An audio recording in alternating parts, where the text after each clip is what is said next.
This podcast is part of the Zeo to Hero Podcast Network. AvenuePodcast.net. Hello, all my beautiful people. It's time once again for another fun episode of If You Give a Dad a Podcast. And I just want to say thank you to everyone who is listening right now. Whether this be your first time listening, or if you've been listening for a long time, I appreciate each and every one of you being here, hearing this episode today. And I believe that you guys are really going to enjoy this one. It was a treat talking to my guest this week. He has done all kinds of cool stuff. He started out singing country music, and we talk about that some, and then he moved on to doing cinema. He has been in movies, he has been in TV shows, and he's done all kinds of stuff. I met him at PTX Con, and he was a great guy. We hit it off right away. And the man that I'm speaking about is Creek Wilson. We had a great time talking today, and I think that you guys are going to really enjoy what we have to say and the stories that he has to tell in this episode. And for those of you who are here just to listen to the Creek Wilson episode, welcome. I hope you enjoy what you hear, and I hope that you stick around and listen to some of my other episodes as well. So, if you guys are as excited as I am, then let's get this show on the road.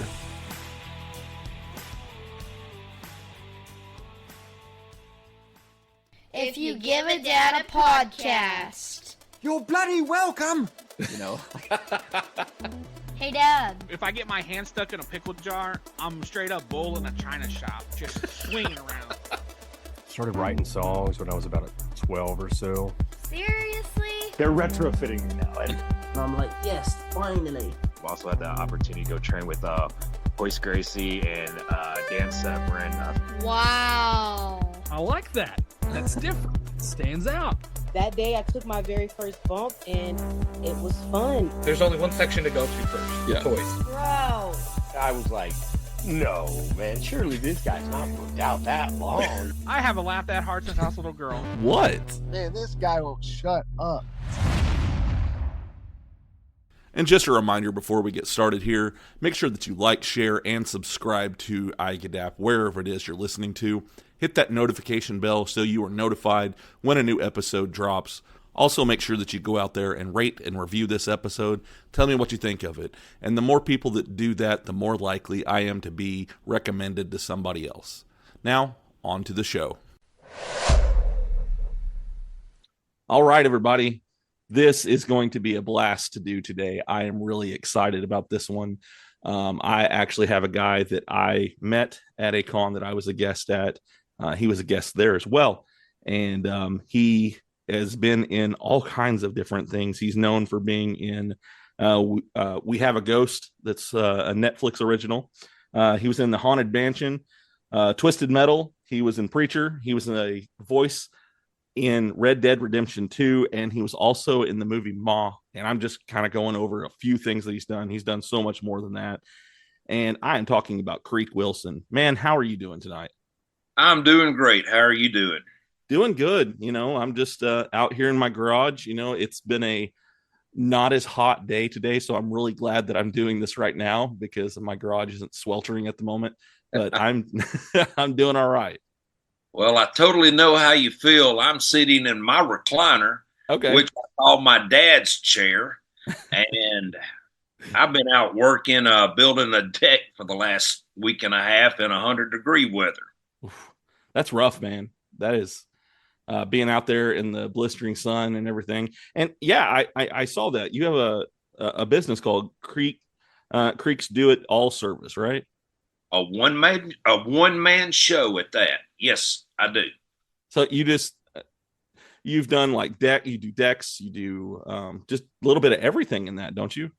I do a little bit of everything. You name it, I do it. And then just to tell you, my construction's one price. My plumbing it doubles, but no, my electrical work doubles from my construction. And then my plumbing, depending on what it is, especially changing out toilets, because that's a crappy job. I triple my amount of pay. So it all works out in the long run, keeps me busy. Yeah. You got to stay busy, man. And from what I see, do stay busy, you know, with all the different cons and stuff that you do.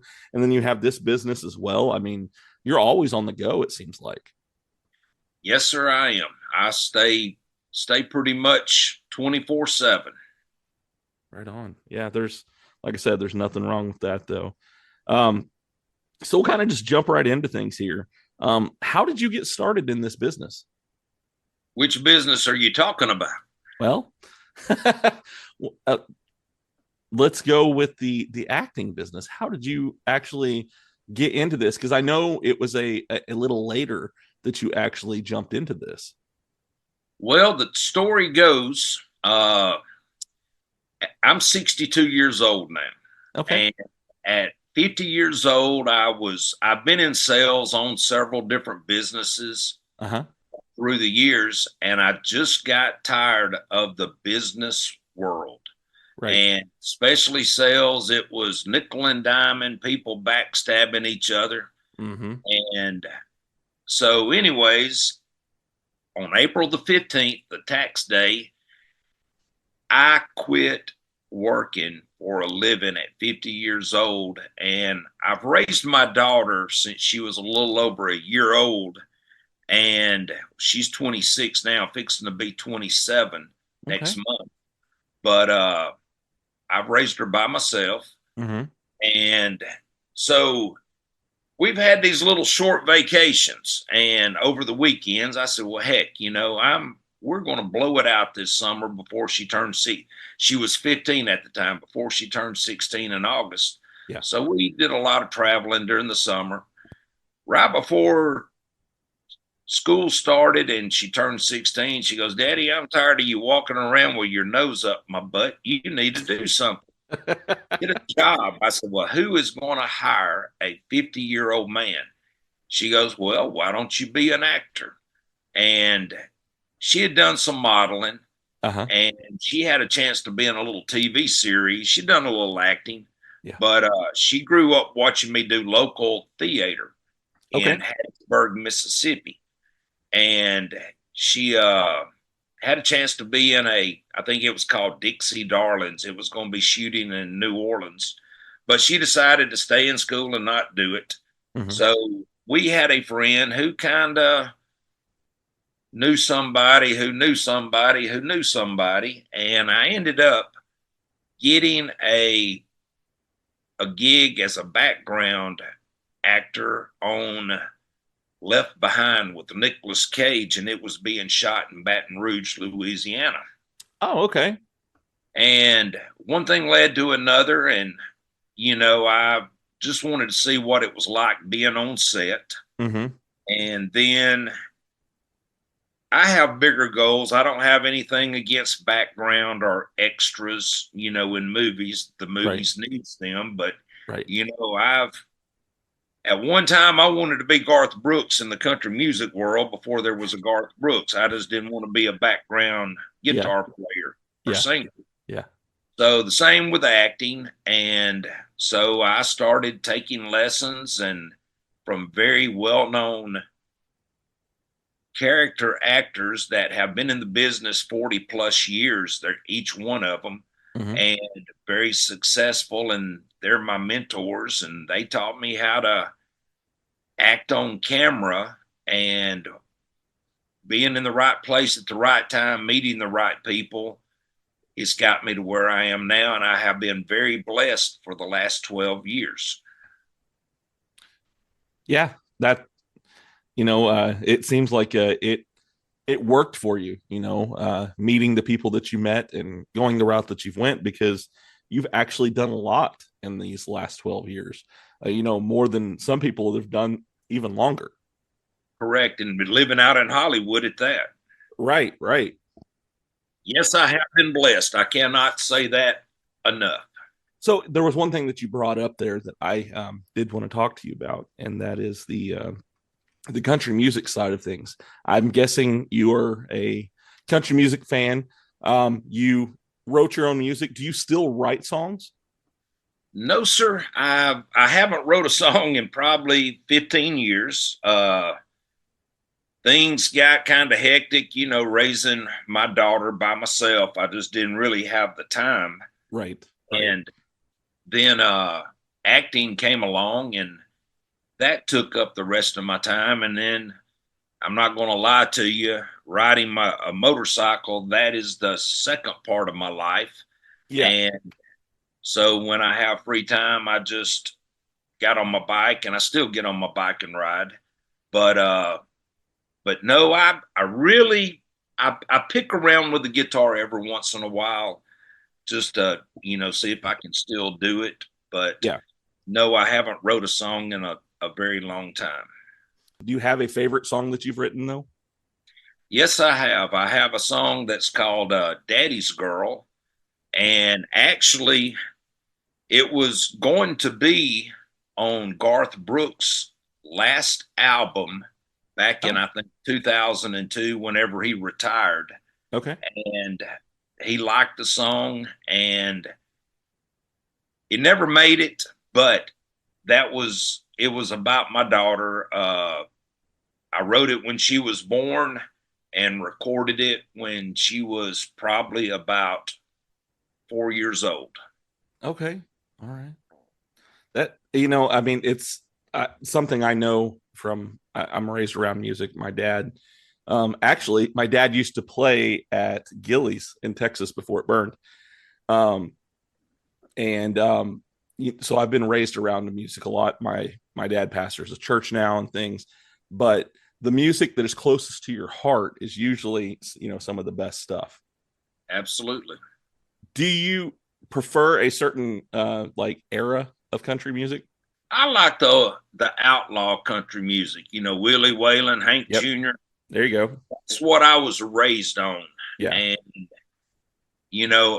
was fortunate in my younger years to have met all of those guys, and at one time or another, and just their influence in country music. That is what I still go with. Being honest, my opinion, country music isn't country music like it used to be. I agree. I definitely agree with you there. I grew up, my parents are, a little older than most. Most of my friends, their parents were much younger than mine. My dad is 83. And so I grew up hearing stuff like, my dad's favorite was George Jones. My mom's favorite was Merle Haggard, and so country music for me was completely different than, most of the people that I grew up with. Now, I like 80s and 90s country, don't get me wrong, but anything really past that is where I start to drop off. I know what you mean. Actually, we just had a pretty cool concert here. We had a free one. The town that I live in puts on a festival every year. And one of the concerts that they had was Mark Chestnut was actually there. But that was a good concert. Oh, yeah. They did that, and then they had a fireworks show as soon as he was done. So, it was a pretty perfect night, Absolutely. I like Mark Chestnut. He's a good country singer. He is. And I feel like he's one of the ones that maybe dropped off a little early, and a lot of people, you bring him up, they're like, oh yeah, I remember him. He had his hits, but he didn't make it like Alan Jackson, or George Strait, but he still had amazing music. Another one that I can think of that really sticks out to me during that time period was Travis Tritt. And I wish that I would have had more music from him. Oh, absolutely. He was very underrated, and he did not get, in my opinion, he did not get the recognition like he should have. Oh, yeah. Well, and from what I see, he's on TikTok now, and I see his son is starting to pick up the guitar and play some of those songs that he had. So, it's nice to see that next generation appreciating that music too.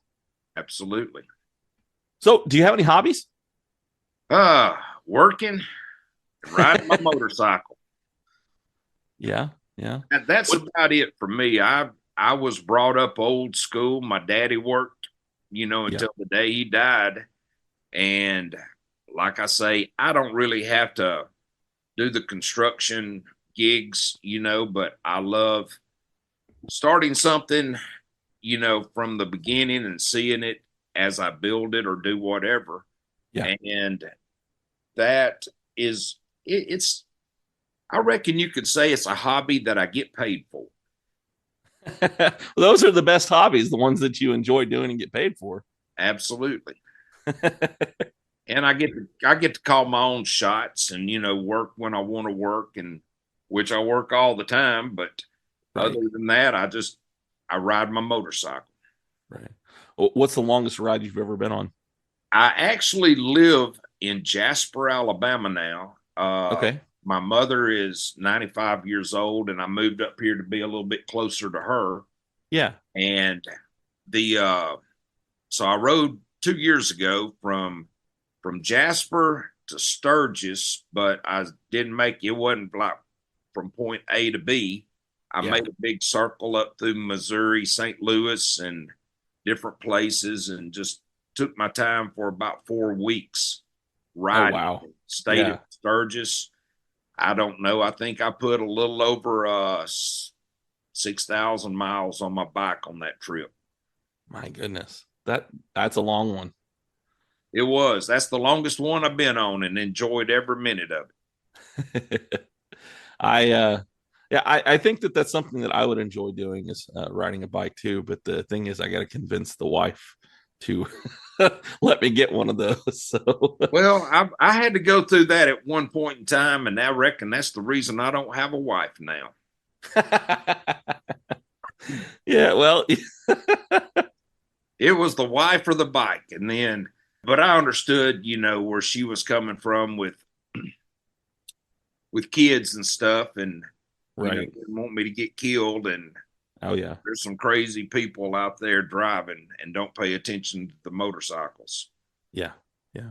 So kind of switching back over here a little bit to some of your acting career and everything. You've done some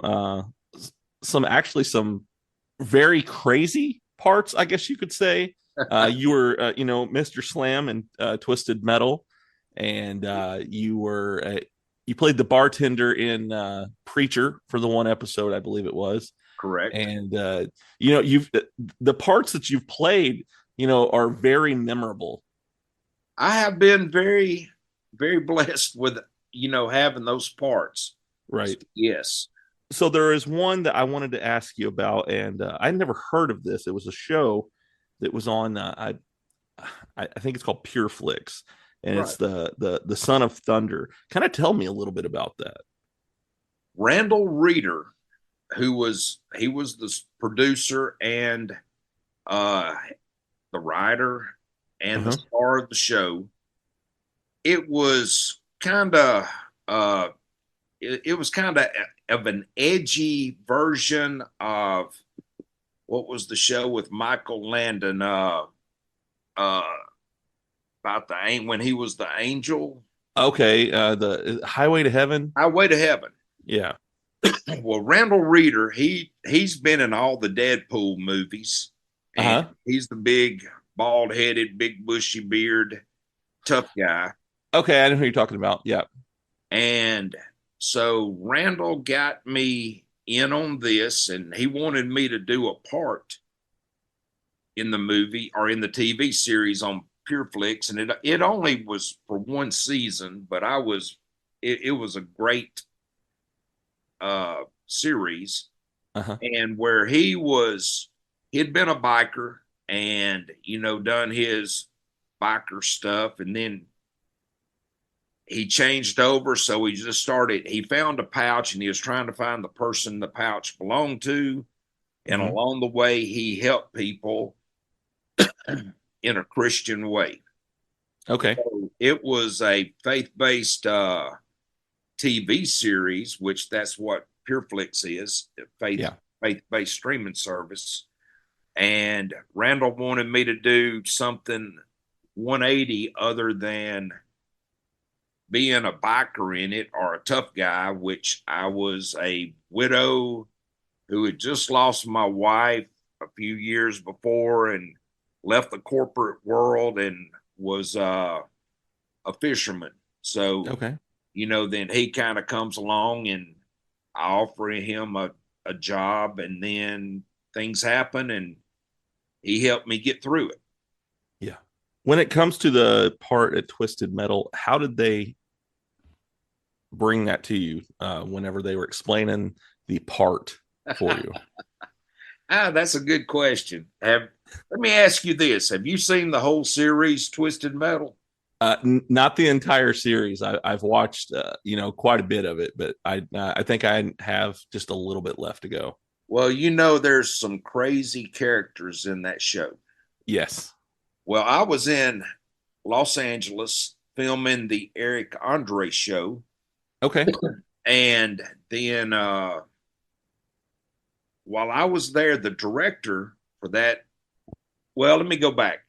I'm based out of New Orleans. Right. So I tell her, I had to lie to tell them that I was a local hire to Los Angeles. And I have a manager in Hollywood, and she got me the audition. I went out there and was filming it. The director came up to me. He goes, "Hey, Creek, you're from New Orleans, aren't you?" I go, "Yeah, I am." "Well, you fixing to kick me off the show?" He said, "Nope. We're fixing to film a new series called Twisted Metal, based on the old video game. Uh-huh. And you're going to be a part of it. So get ready." And I gave him, my manager, my agent's information. And anyways, I auditioned for about 10 different characters in the show until I got Mr. Slam. And Mr. Slam was the last audition of a character that I did. And, they sent me the script, sent me the breakdown and so forth. And I saw what I had to do. But I go, this will be the one I get that'll make my mom real proud. So, and as you know, that's what I got was Mr. Slam. Yep. And then I went on set for 2 days. And if you've seen my episode 7 of season 1, well, you know what I do for my talent. I smash things with, whatever. Yep. So I saw that, and I was just like, because I watched it after I had already met you and stuff, and so seeing that, and I was just like, man, I wonder how, what was the build up to this? Did he have to get in a certain? Did you have to get in a certain mindset to do this part? Because I mean, it's a little different. Well, as you said, I get a lot of characters that do wild things, so forth. I've rode a horse naked in a film and for a Western. Yeah. And then I've preacher, as a bartender, I had to kiss a 200-year-old vampire dude. Uh-huh. So on the lips. Yeah. So, it's all part of acting. But to get into that character, I really did not know what to expect when I got on set. And as you can see, I just had a pair of gym shorts on. Yep. And a orange utility safety vest that I wore. And when I walked into hair and makeup, they just left me like I was. And then they came up with the gym shorts that had a jock strap sewed in. Yeah. With Yep. about a 12-inch synthetic rubber thing that I had to wear. Yeah. For 2 days while I was on set. Has any of your family watched this? Oh yeah. Yeah. Oh yeah. What was their reaction? He's doing it again, They're not surprised anymore, which they have never been really surprised at what I do. Yeah. In life anyways. So this is just kind of, it's all, I reckon I could say it's just me, Yeah. Yeah. So do you like doing the Westerns? Oh yeah, I really do. Yeah. How many of those have you actually been in? I have been in 2 Westerns. 2 of them. All right. And they were independent films, but one was Where I Rode the Horse Naked, was based on true history, and it was a period piece. Okay. And the character that I played, he was a true character, and in the history books, he was a thief on the Natchez Trace. The movie's called Wilderness Road, and it's about all the thieves on the Natchez Trace back in the late 1700s and early 1800s. Okay. And the character I played was actually true character, and in the history books, he got caught for being a thief, and him and his son got flogged in the middle of town, and then he jumped on his horse, took his clothes off, and jumped on his horse naked and rode out of town. So they asked me, so, well, you don't have to do it. I said, well, it's history, isn't it? Let's do it right. So yes, I did it naked. And let me tell you, that was not fun. Yeah, those I've rode a horse, bareback before, and that's not very comfortable. So I could imagine how uncomfortable it was, with even less. Well, to tell you that, to finish this story, the horse had never been on set before. Oh, no. You have the guy with a little clicker thing that when the director goes, he goes, scene 1, take 1, click, action and click. Yeah. Well, the dude, I don't reckon he'd ever run the clicker before. Yeah. And he stuck it up next to the horse's ear. And he went click real loud. Yeah. Well, the horse started bucking. I had a monologue to say. The horse was bucking. It bucked, turned around. I've rode horses all my life. Yeah. I said my monologue, and then I trotted off. So I made it through it. I don't know how I'm naked, but I made it through it. What kind of horses did you grow up with? Oh, I had a quarter horse and an Appaloosa and a Palomino. Oh, wow. Okay. I grew up, my uncle raised quarter horses and stuff. He had some really pretty ones. He had one that, so its mom was a paint horse, and it had a blue and a red tint to it. Wow. Yeah. It was very unique. Pretty horse. I bet it was. So getting back into this, when it comes to, there was another thing that you did that technically is a Western, and it's a very popular video game, and I am talking about Red Dead Redemption 2. Kind of switching over into that voice acting side of things. What was it like going from being an actor to doing voiceovers? Well, that's my only voiceover that I've ever done on a video game. I've done a little narration for different movies, but I wasn't expecting it. I did not know what it was. I'm not a gamer. Yeah. It was very top secret. I went in, did my lines for about 6 hours down in New Orleans in a studio, about a 4x4 cramped studio, just reading my lines and watching the action on a screen below my words. Yeah. And then it came out, and what's so funny, I played the character just opposite of what I did in Mr. Slam. Okay. And I was Lenny, where, all right, I'm just going to say my line. As Arthur, the main character, comes toward the end of the game in the Strawberry, I'm in the middle of the road, and he comes up to me. I go, hey, can you help me find a scoundrel that sold me a concoction supposed to make my pecker stand up, but Lord, it made it go down. So we carry on, and then he goes and finds the character in an outhouse hiding, and we go, and then I go in the outhouse and beat the crap out of it. No pun intended. Oh my, that's funny. So I've gone from one extreme to the other and in between. Yeah, yeah. So I found something while I was looking up your IMDb, and I wanted you to kind of tell me what this is. It's called The Legacy of the 12 Westerns. Well, that Travis Mills, he is a independent director, writer and director. He had this vision that he was going to shoot 12 Westerns in 1 year, in 12 months. Oh, wow.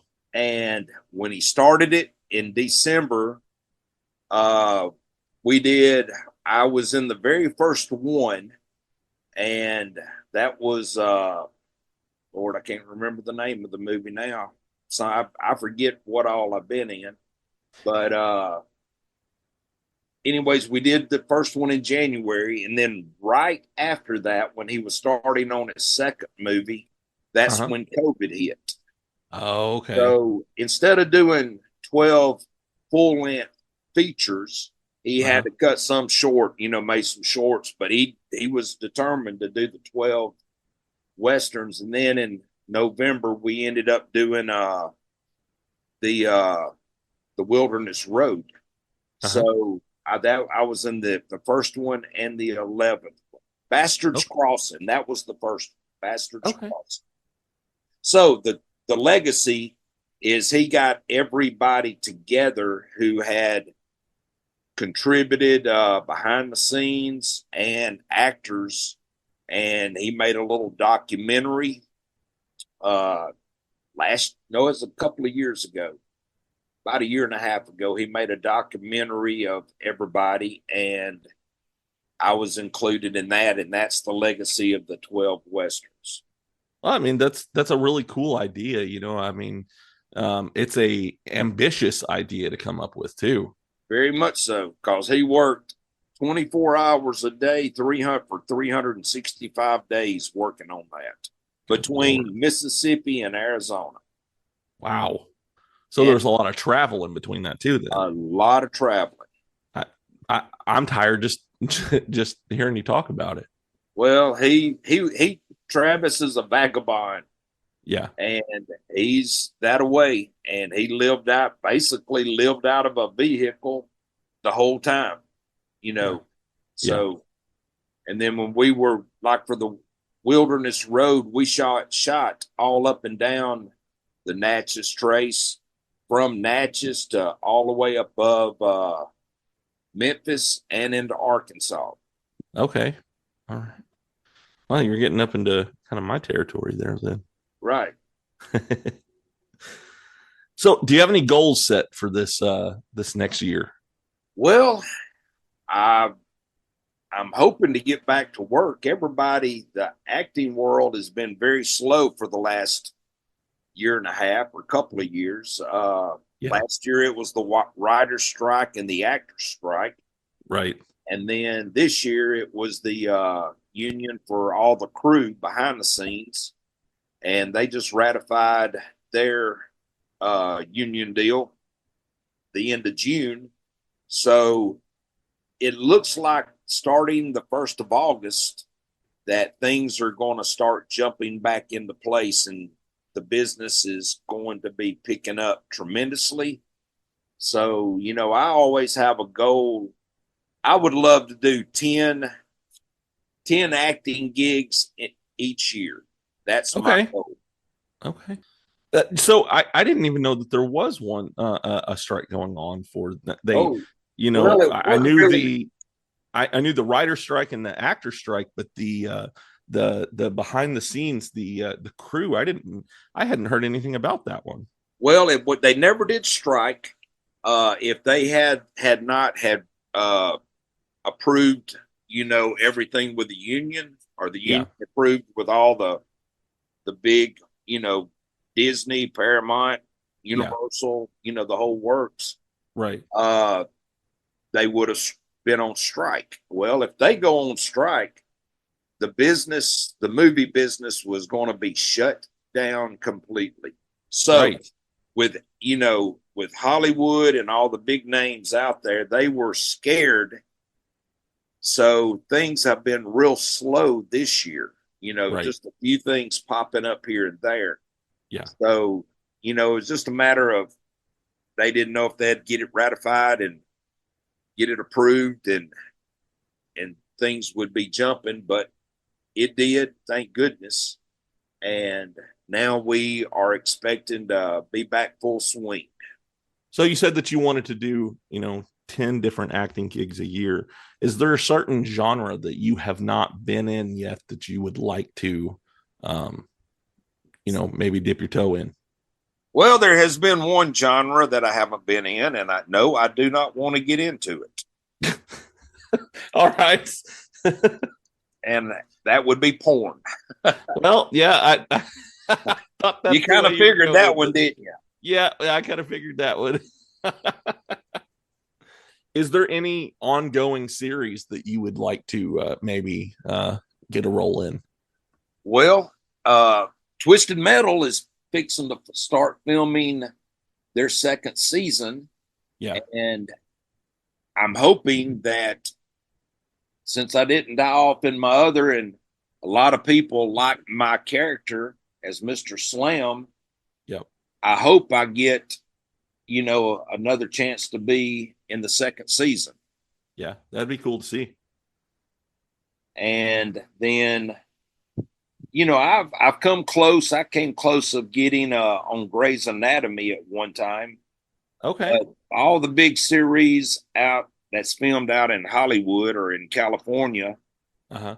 I have one thing going against me, and that is my Southern accent. That can't be going against you, though, man. I mean, there's nothing wrong with the Southern accent. Well, believe it or not, it plays against me, and I try to tone it down, when I'm auditioning, but it still kind of comes through, and I haven't made it big time yet, so it does hinder me, so to speak.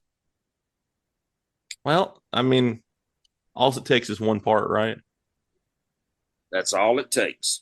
Yeah. So when you are acting and stuff, where do you draw your inspiration from? Well, it all depends on what the character is and who the character is and what the situation is in the scene. And believe me, actors have a toolbox that they stick their past in their toolbox that they keep. And we reflect on different experiences that we've had. And believe me, I've had a lot of different kind of experiences to fall back on, to think about when I'm acting. Right. Well, yeah, I mean, parts of your actual life, you can draw more emotion from that than anything. So that definitely makes sense. But to be honest with you, when I do a part, I like it. I try to have it just as me doing the part. There's so many great actors that, Lord, I can't even name, but when they play, they're just playing themselves. Right. Yeah. There are certain ones that, and you could say it's typecasting on some of them, but it just works for them, and they can use that being themselves in many different ways. Well, one of my favorite actors is Robert Duvall.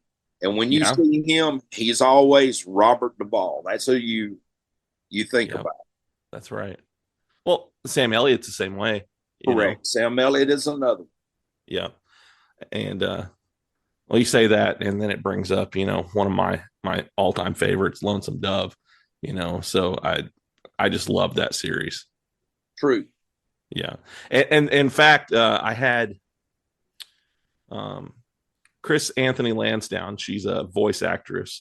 I had her on my show like a month or so ago, and she asked me, what's one thing on my bucket list? And one of the things I wanted to do is I wanted to take like a week and spend it at a ranch and live like they did back then. And it's because of that series that I have that as something that I want to do. Well, do you remember the show 1883? Yes. Sam Elliott. Uh-huh. Back when I was filming The Haunted Mansion, and I was under contract with Disney, and I had the chance to be Cookie, the chuck wagon driver, in 1883. And Disney would not let me, since I was under contract with them. They didn't want me to go to Wyoming and get hurt and not be able to show up on set. So I had a chance to be filming with Sam Elliott. Wow. So, that was on my bucket list. I've checked off a couple of my bucket list actors, and I have a new movie coming out soon. I'm not sure when, but it was with Morgan Freeman and had a nice scene with him. And he was one of the number one on my bucket list. And I did check that off last year. That's cool. That's cool. And I mean, Sam Elliott's still doing stuff, so you still have the opportunity. Oh, I hope it comes back around again. Oh yeah. I actually, I think I had, so, Cayman Casey, who was at PTX Con with us, he sat down there by Larry Brantley on the other end from where you were sitting at. I just recorded with him. He was my episode that just released yesterday, and I think he actually played a part in 1883. Well, he got lucky then. Yeah, he did. He was a really cool guy. I've kind of went down through there and I'm trying to get, just about everybody who was at that con. I've got one of the other voice actors that I'm going to be recording with next week. Well, that one with 1883, actually, Taylor Sheridan and that whole production fight for me to get me in on that, and Disney wouldn't bend. So was one big one that I reckon slipped away from me, but it was under, those circumstances. So 1883, isn't that a spinoff of Yellowstone? Yes. Okay. Because they have a couple different spinoffs of that, I think. Yes, that was the first one with Tim McGraw, Faith Hill. Okay.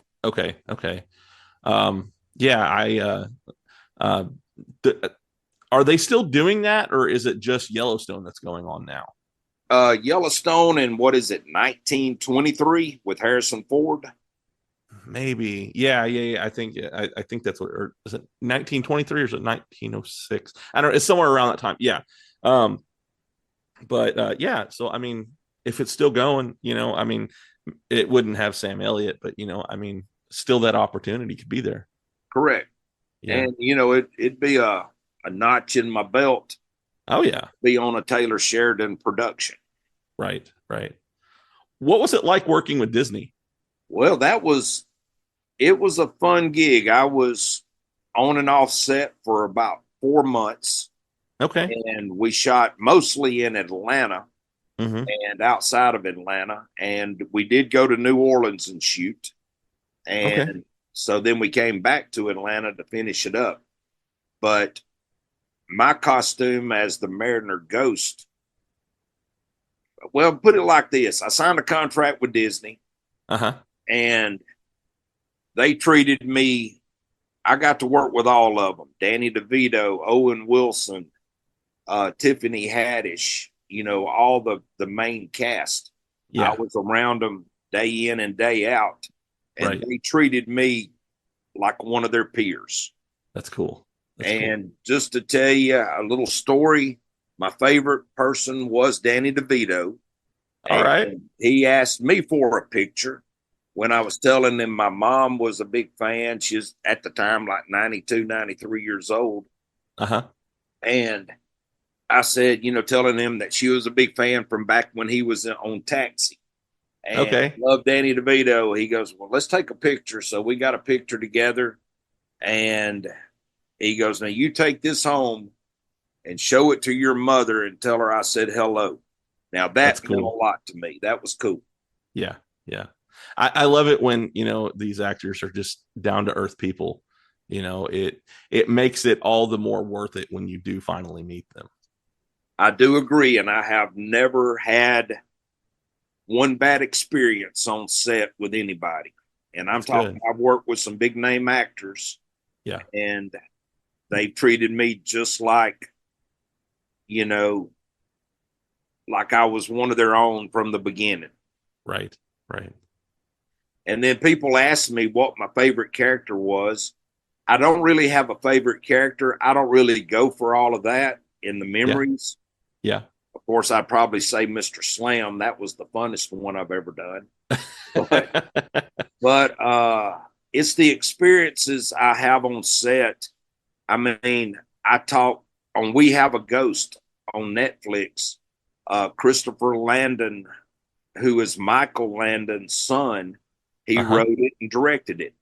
Okay. I was on set for 16 hours. We were shooting in a studio outside of New Orleans in Chalmette, Louisiana. Yeah. And me and him sat and talked for 2 hours in between, moving the sets and setting up the new scenes. Right. And he wanted to know about my dad. And then he talked about Michael Landon, not as a big movie star, producer, director, and all of that stuff, but as a dad. So, I got to hear about him growing up with Michael Landon. So, things like that is what means so much to me. Right. Right. It makes for a fun experience. Definitely. It does. And it's surreal that, just an old country boy like me can look back and say that I talked to these people. Right. Yeah. I've had similar experiences whenever it comes to, I'm a big wrestling fan, and I have got to do some work with some of the local independent wrestling and did some backstage stuff. I was the backstage correspondent in between matches and stuff. And so I really got to see that other side of them when they're just in the locker room, hanging out, talking about life, and it was a very surreal experience to be able to sit there. And I think my first time backstage, we talked about Disney movies, because a lot of them are dads too. And so being able to be on the other side of the curtain and talk to these people and realizing, what, they're people too, just like I am, it's a cool experience, but it's a very surreal experience. Very surreal. That's my favorite word. Yeah. Yeah. So we're going to kind of switch things over here. I've just got a few more questions for you before I get you off of here, but I do want to talk about cons, because you've been doing a lot of those here recently and stuff. In fact, that's where we met, and we'll be doing another con together in October. What is one of your favorite interactions with some of these people at the conventions? When a kid, I'm talking about a kid, let's say 9-10-year-old, comes up to me and tells me that the Mariner Ghost was their favorite character in Disney's The Haunted Mansion. Yeah. And then they want a picture and an autograph. And that's happened several times. And that is, to me, the best thing out there, to be recognized by a 10, 11, 12-year-old kid, even younger than that. Yeah, definitely. What about weird interactions? Have you had what's the weirdest thing somebody's asked you at one of these cons? Oh, Lord. It's a new one that I've started asking a lot of my guests, because I've had some pretty interesting, I had some pretty interesting answers for that question. Well, it's not really what the people have asked. Weirdest thing that ever happened was a young lady was at my table and talking to me, and this was in Jackson, Mississippi. Okay. And she flashed me real quick. Oh. So, and what's bad about it, my daughter was sitting right beside me, and my son-in-law on the other side of her. They were helping me during that con, and she just raised her top. She had a little skimpy outfit, con outfit. Oh, yeah. And when she did it, she raised it up and flashed me, and right in front of my daughter. So that's the weirdest thing that ever happened to me. Well, that's got to be very awkward, especially, like you said, with your daughter sitting right next to you. That makes it even more awkward. No, I don't really. My daughter, look, I've raised my daughter by myself. We're real tight. Yeah.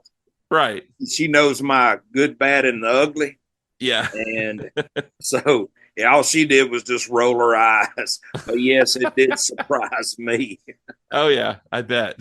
So do you have anything coming up that maybe you want to talk about before I get you off of here?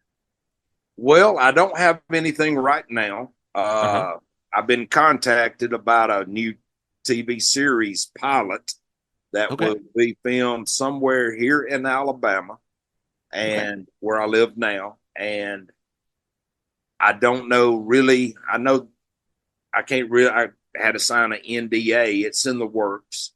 So that's the only thing that I've got so far. But I got 2 new movies coming out. One, like I said, with Morgan Freeman and Liam Hemsworth, and that's called Gunner. And then that's going to be late summer, early fall. And then I have another movie coming out with Jack Quaid and Jeffrey Dean Morgan called Nowhere Men, and that will be also late summer, early fall release. Okay, all right. Jack Quaid, that's the guy from The Boys, isn't it? Yes. Okay. No, yeah, Dennis Quaid and Meg Ryan's son. Okay. Yeah. Well, man, I'm excited to see those when they come out and everything, and I'll be on the lookout for those. If people want to follow you online so they can keep up with all the cool stuff that you're doing, how can they do that? I just look up Creek Wilson on Facebook, and I think the real Creek Wilson .actor on Instagram. That's the only 2 that I've ever messed with online. Or just Google my name and all of that comes up. All right. Well, do you have any final thoughts before I get you off here? Well, I want to say thank you for offering me the opportunity to talk to you on your podcast. I know you mentioned it back in Paris, Texas at the PTX Con, and it's finally nice to really, get a chance to talk to you one-on-one. Right. I've been looking forward to this for a minute, and thank you so much for being on here. This has been a real treat to be able to talk to you.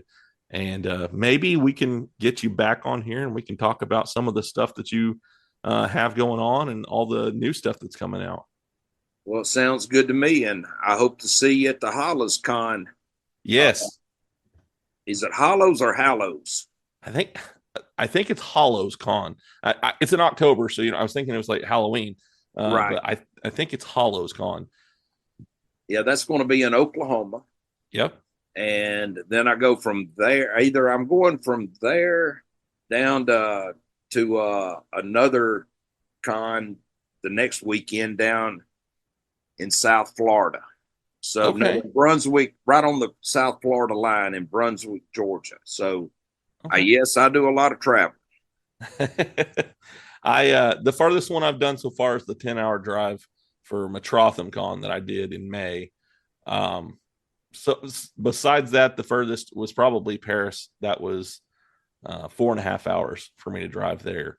Well, if you ever get back this way, like to Chattanooga or in that area, please let me know, and I will buy dinner. All right, man. Because I'm only about 40 miles west of Birmingham, Alabama, which is from Chattanooga. I'm roughly about 2.5 hours from Chattanooga. All right. Well, I'll definitely look you up whenever because we're going to try to go back this next year to the Metrotham Con. So I'll definitely hit you up during that time. That sounds good. All right, man. Well, I will talk to you a few more minutes after we end this recording, but we're going to go ahead and say bye here now. And once again, thank you for being on the show, man. And thank you for talking to me and having me on your show.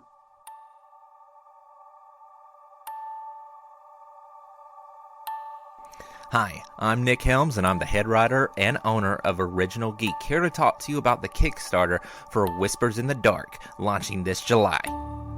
Taking on the position of sheriff, Samantha Sam Miller and her son Matthew are moving to the small town of Thornwood, a small community surrounded by woods with one road leading out of town. When kids begin to disappear mysteriously in the town, the locals believe that there's only one answer to who is behind it: the Whisperer, a dark entity whose legend goes back to long ago at the start of the town. The Whisperer was known to lure children away when there is great strife in between them and their parents. Sheriff Miller must use her wits to solve the case of these disappearances, trying to find out what is just folklore and what is the truth. From the creator of Vengeance and the Eighth Day come a tale like that's never been told before. For the first time, I, Nick Helms, step into the world of horror with this 3-issue miniseries that will have you watching your relationship with your children going forward. So support us on Kickstarter by searching Whispers in the Dark now, or go to our Linktree, linktr.ee/ORGNLGEEK, and click on the first link to go there and support us. Thanks.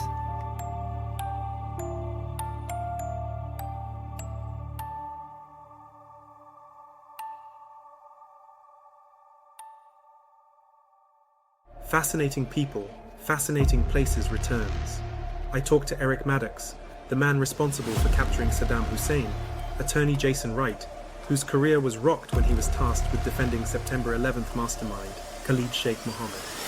I speak with experts about human trafficking, the death of Princess Diana, the legacy of Scott of Antarctica. I talk with a TV celebrity who abandoned stardom for the simple life, chat with astronaut Jim Weatherby, and much, much more. Please subscribe so you don't miss out on any of the action. Hello there. While I have your attention, let me introduce myself. My name is Colby Cheese. I'm a content creator at TikTok with over 1.6 million followers, husband, comic book collector, and avid wrestling fan. And if you're listening to this, that means you must be a wrestling fan too. We will be discussing all of the wrestling from Monday Night Raw to Friday Night SmackDown, those AEW Wednesdays to those PLEs on the weekends that we have to wake up at 11 a.m. for. And that's only at Wrestling with Colby Cheese.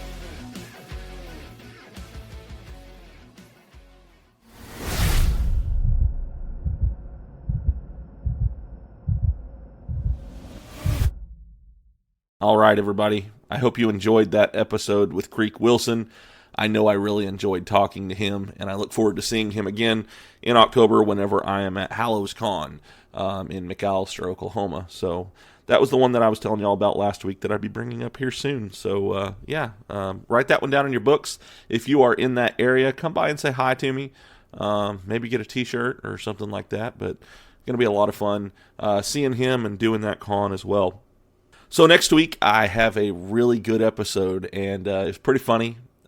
As me and my guest were talking, I think it was probably about 40 minutes into the episode before we actually started getting into really some of the stuff, his background. He's a voice actor, and I'm talking about Patrick Mealy. He was really fun to talk to. We talked about music, we talked about cinema, we talked about little bit of everything, really, and it was just a very smooth, fun episode to do, and I look forward to you guys coming in and hearing that episode next week. But while you're waiting on that episode to drop, make sure that you go and check out my podcast networks, the OIW Podcast Network, the Zio to Hero Podcast Network, and the Avenue Podcast Network. They all have amazing content there, and I'm sure you are bound to find something there to listen to. So, yeah, go and check them out. If you need merch, send me an email. Tell me what you want. I'm still working on getting something more solid, like a website or something, to where you guys can just go place orders there. But in the meantime, if you need something now, just go ahead and hit me up, either on social media or over email. And you're probably wondering, well, how do I do that? Well, you can look me up on any of the socials. I also have a link to all of them in my show notes. If you go to my link tree at the bottom of the show notes here in this episode, you can find everywhere that I am at. And an email, send it to giveadatapodcast@gmail.com. My email address is also tagged in that link tree. So, yeah, send me a line if you want merch, or if you just want to say hi or tell me something that you would like me to talk about on the show, or if you have a dad joke that you want me to tell on the show. I love hearing those. All my friends send me them all the time. So the more people that do that, it just makes me smile. So don't hesitate to do that. So at the end of the episode, you hear a song playing after I say, bye, I love you guys, and that is D-Cure. He created that for me almost 2 years ago, and it has been really awesome being able to have this unique song played on my show. He was a guest on my show and probably, I think it was somewhere in the first 20 episodes. I think it might have been episode 17 or something like that he was on the show. But he is a really cool guy who makes amazing music. So make sure that you go out there. If you like the way that sounds, follow him. Follow his music. He's always creating new stuff. And he's doing a really awesome job. So as you're hearing this, it is the weekend before we go to Nerds Assemble Con, me and Original Geek. So as you're hearing this, if you were going to be in that area, make sure that you stop by Nerds Assemble Con and come see us at our booth. We're going to be doing some really cool stuff. They've got some amazing guests that are going to be there, Original Geek being one of them, and iGadat being one of them. So, yeah, they've got the Lunar Ranger from Wild Force is going to be there. They've got some just really amazing talent, and I'm really looking forward to being at this show. So, if you get a chance, come by and see us there. We've got some more stuff that's coming up here soon, and I will be bringing that up as it comes out. So just stay tuned for that. Also, make sure that you follow my brother networks that are under the If You Give a Data brand, and that is If You Give a Data Cosplay and If You Give a Data YouTube channel. Those are ran by two of my really good friends, Ty Tiger and Cosplay Dude 637. They give you very informative information when it comes to trying to do a cosplay or trying to run a YouTube channel. So make sure that you go out there and you follow those two as well. I have links to both of their YouTube channels in my show notes. So I have a very small favor to ask of you, and I'm recording this on my birthday, the day before that it's actually dropping when you're listening to it. So go out there and do me this one little favor, rate and review my podcast. Tell me what you think of it. Give me a 5-star review. Give me a 4-star review. Whatever you feel that it deserves. But please, go out there and rate this show. The more people that do that, the more likely that I am to be recommended to somebody who may never heard of this show. And, yeah, I would just love to, wake up tomorrow and there'll be all kinds of reviews for this show.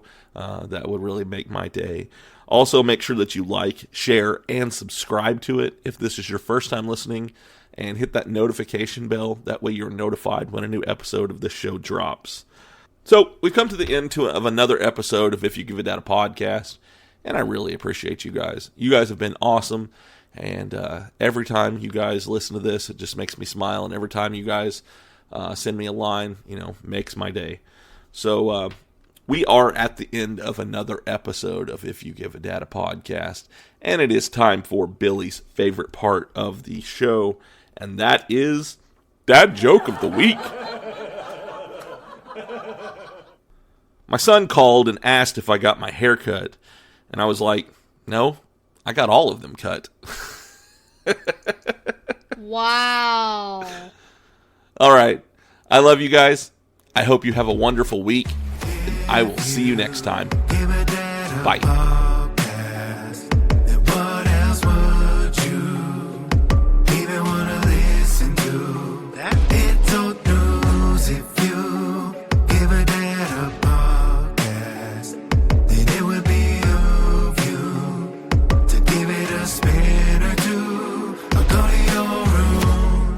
Room rounded, but I got a podcast on. He calls us beautiful people, then tells us who we have on. The best part of my day, though we're blocked out in my pods. Tell my friends all about it so that they follow along. And the host is kinda nerdy, but guess what I am as well. I don't feel so alone, and I began walking out of my shell. Heard a story, I need a connection I haven't felt. I'll be looking for the next one, till then farewell.